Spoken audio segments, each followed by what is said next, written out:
So, picture this.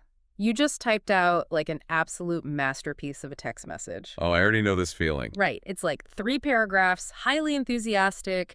You're pitching this brilliant idea to your boss or, I don't know, planning a weekend with your partner.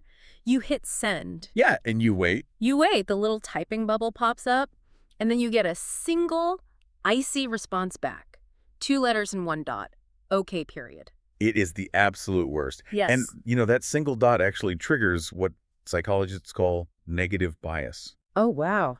Yeah, when the human brain encounters ambiguous information, like a digital message stripped of physical facial expressions, it basically defaults to interpreting it as a threat. Right, because we completely lack a natural tone of voice in a text message. Exactly. So without a smile or like a vocal inflection to anchor the meaning, standard punctuation suddenly feels wildly intimidating. It really does. It's not just a polite grammatical stop sign anymore. It feels like someone is just staring at you without blinking and slamming a door in your face. Which is exactly what we are unpacking today. We're doing a deep dive into this great article called Texting Panic. Yes. And our mission for you today, listening to this, is to basically decode why proper grammar on our phones terrifies us so much and, learn how to short circuit the urge to overthink every dot on your screen. Because historically, a period was just functional. It just ended a sentence. Right.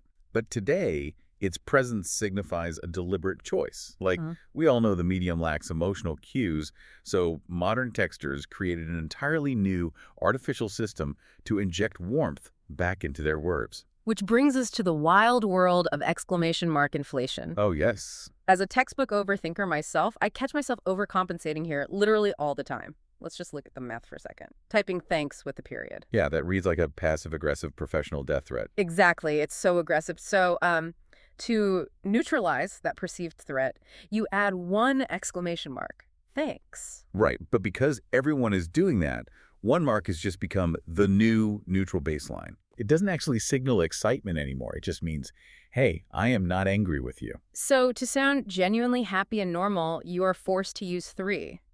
Thanks, exclamation mark, exclamation mark, exclamation mark. Anything less feels dangerous. It really does. But wait, let me push back here for a second. Sure.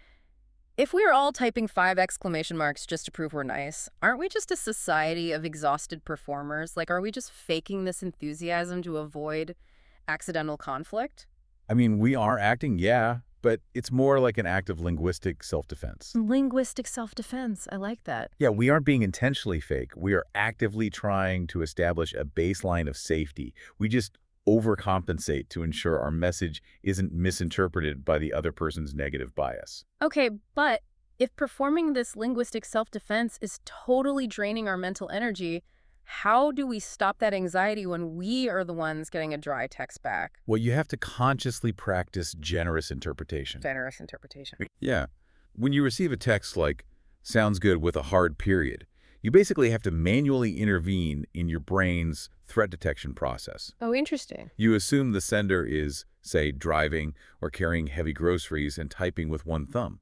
Or maybe they just belong to a generation that views periods simply as proper grammar and not like boiling rage. Exactly. It's about manually stopping the panic spiral. Mm-hmm. Refusing to read hidden hostility into a dot gives you your cognitive power back. I love that. It's like treating incoming texts like a blank coloring book. You can choose to color the context with bright, forgiving colors rather than dark, anxious ones, which saves massive mental energy. It really does. So what this means for you is that it is time to put down the digital magnifying glass.